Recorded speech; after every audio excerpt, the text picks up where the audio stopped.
joy in our town. I have with me two very special people, Dina Martin Owens and Ron Kelly, and they are with Cry for Me No More. And what a great association that you have. You are helping people deal with grief. Yes. Tell me about this association and tell me how it got started. Tell me what you do. Okay, sure, Terry. And thank you for having us here today. You're so very welcome. I am the vice president and co-founder of Cry for Me No More. And I started this journey after I lost both my children in a car accident in 2011. And that's when I was called to serve other bereaved parents and help them through the grief journey, because it is such a difficult road. And my business partner, who lives in West Virginia, her and I created Cry for Me No More, and Ron has recently joined us on the board. Yes. He's going to talk a little bit about a book he wrote specifically for men in grief. Mm-hmm. And we've been in a corporation and a nonprofit now for a little over a year, and we've done some really amazing things that we're pretty excited about. And you have some amazing things coming up. Yes, so thank you so much for having us. Now, Ron, you had a son. I did. That moved to heaven on you. He did. And it caused you to do some research. It did. I consider myself, and I always say the word broad brushed. I know when I talk about men, it's kind of a broad brush topic where we're not all the same, but generally, I was your typical male. I refused to grieve. It carried me well throughout the funeral service where I stood up, and I was always strong, and I thought that it would do me well afterwards as too, so I held my grief in. And then one day, I always say that Jonathan came to me in spirit, and he wanted me to carry out his legacy, and I had to go through the grief process first. So I tried to do a little soul searching and go back through some books and couldn't find any for men. So I did my search, and after I did my search, I came up with some amazing discoveries about myself and about other men, and I documented those in a book. Tell me about those. Men have a tendency to be a little more, I think as we all know, a little more repressed about showing their emotions. Mm-hmm. We talk about grief quite a bit. I always say that grief is a nice little word for a bundle of emotions, because grief is so filled with sometimes anger, fear, sometimes sorrow, loss, not sometimes, but all times. Right. Men were pre-programmed. I mean, even before the Stone Age days, not to do that. And then we grow up as children being told, real men don't cry, things like that. So when real men do cry, they do. Mm-hmm. But we're taught that, yeah. And it causes us to be. I think they call it nature versus nurture. We're taught in nature and nurture not to show our emotions. Mm-hmm. So that's the biggest difference, I think, between men and women. Women are a bit more empathetic and enjoy showing their emotions, or at least are allowed to show their emotions where we're not. Okay. One of the things that really touched me about your story was you were very angry. Talk to me about that, because anger is a part of the grief. Oh, most definitely. Anger is, and especially, and again, I'll paint it from a man's point of view, but when a tragedy happens, a trauma happens, we want to find blame. We want a reason. We want to know why. Sometimes it actually gives into false guilt as well. We'll find guilt in ourselves because we just want something to be at fault for what happened. In my case, my child passed away in a hospital. So my initial reaction was to be angry at the hospital. I did many things to dissolve that myself and realize that was false anger. But in my mind at the time, it was a good reason to be angry.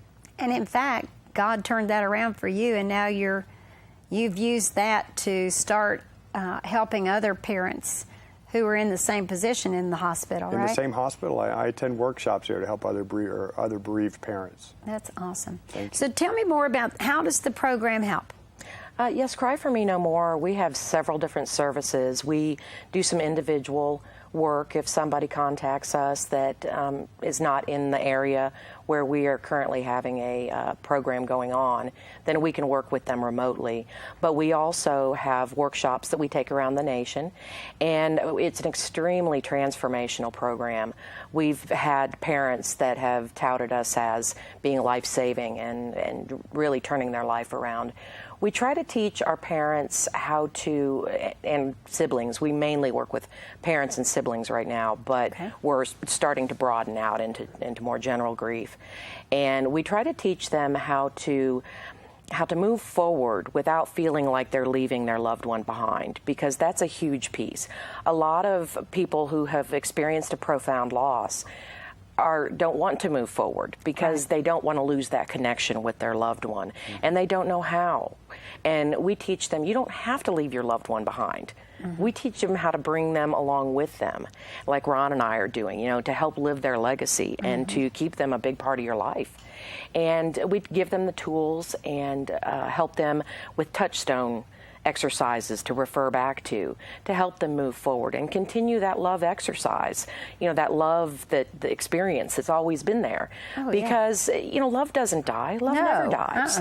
And that's one thing that people forget, I think, sometimes in the grief process, and that they think they have to let go of that relationship and that love, but they don't have to. So that's what our program's all about, is teaching people how to live a fulfilling life once more without letting go of the trauma around the death as much as possible, and trying to remember the other 364 days a year that those children or siblings lived in most cases, or in utero, but remember the special times, not only the day they died, because that one day is typically where we go back to again and again on this journey.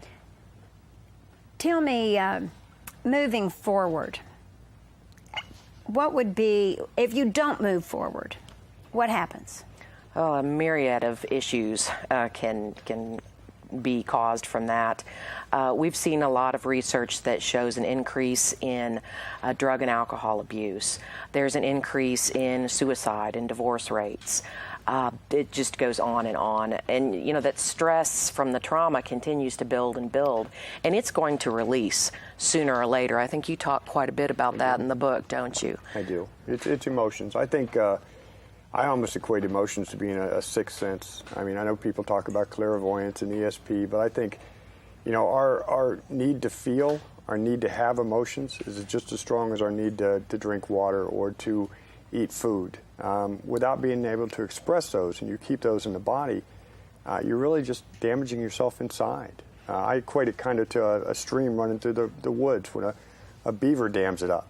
If your emotions aren't flowing out, then they back up behind that dam and they flood out the flora and the fauna behind it. And then grief comes along, or a major traumatic event, and you've got that blockage down there. And men are famous for blocking it out anyway. Right. And normally we block it out right at the heart because we don't want people to see that we have a weakness or that we appear weak or what have you. So then you get something as traumatic as a loss come about, and it's going to flood down there even faster. And it'll back up for a little while, but it's going to blow the dam. And when it does, just like you see in any flood, it's going to damage not only what's behind it, but what's out there as well, which is why we try to tell them, you've got to break that dam down. What about... there is a point, though, where you can go way too far with the emotions. Is that correct? Oh, most definitely. Like if you allow the emotions to control you. Right. Being driven by your grief rather than you controlling it. And, it's very common, especially in the first parts of your grief journey, that's going to happen from time to time. That's very normal, that you will have times when you emote or feel intense anger. And I would say that as long as you're not hurting anyone or yourself, those feelings need to be dealt with. But to stay in there for long periods of time can really cause some emotional damage, and along with physical damage, because it's becoming well known that our emotions and stress can cause illness in the physical body as well.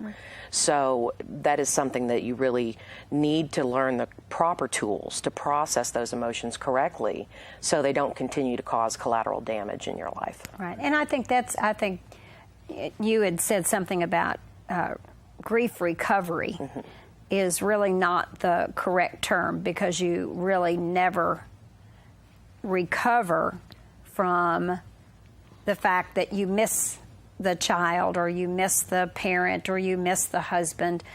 Whoever has gone on before you miss them. Exactly. And so there is an empty place. But it's a matter of turning that emptiness into purpose, like you all have done. Exactly. We were talking about how God sometimes takes those traumatic experiences in your life and opens a door, just like He did for you, and directed your step. And now I go back to the, unless a kernel goes into the ground and dies, it doesn't bring forth fruit. And I see that in you both, how it has produced, and it continues to produce, and you're affecting other people. Tell people how they can find your organization, where your workshops are. Certainly. How to get a hold of your book, Ron. Great. Okay. Well, you can reach us at www.cryformenomore.com, and I believe you'll have that information as well to give to the viewers. And all of our information is right there on our website. We're also on Facebook and on Twitter. Okay. So Good. feel free to, I am the face behind our Facebook page. Yay. So if you get a message, that's from me. Okay. And we hold workshops, like I said, nationally, but we have pulled back and we're going to focus on Georgia for a while because we have a strong support base here and in the grief community in Georgia. Okay. And or in North Georgia in the southeast. And all that information is on our website. Okay. How about you, Ron? Where can they tell us the name of your book? Well, I named the book after what happened with me, and I think before we came on air, I was telling you about it. I didn't want to grieve. Then one morning in the shower, about 6 months after, Jonathan Spirit came to me and he said, "You need to grieve." And I cried a lot in the shower. And the title of my book is "Sometimes I Cry in the Shower." The subtitle is "A Grieving Father's Journey to Wholeness and Healing." And I do have a website. It's grievingmen.com. All one word, grievingmen.com. And it's also a public forum, so anybody can come and share their stories and find other resources, such as a link to Cry For Me No More and some other organizations that we belong to. That's so awesome. Well, we just want to thank you both for being with us so much, and thank you for what you're doing to help people heal and go forward with purpose in their life, and it's just really wonderful. Thank you for and having thank me. you so for much, Terry. watching today.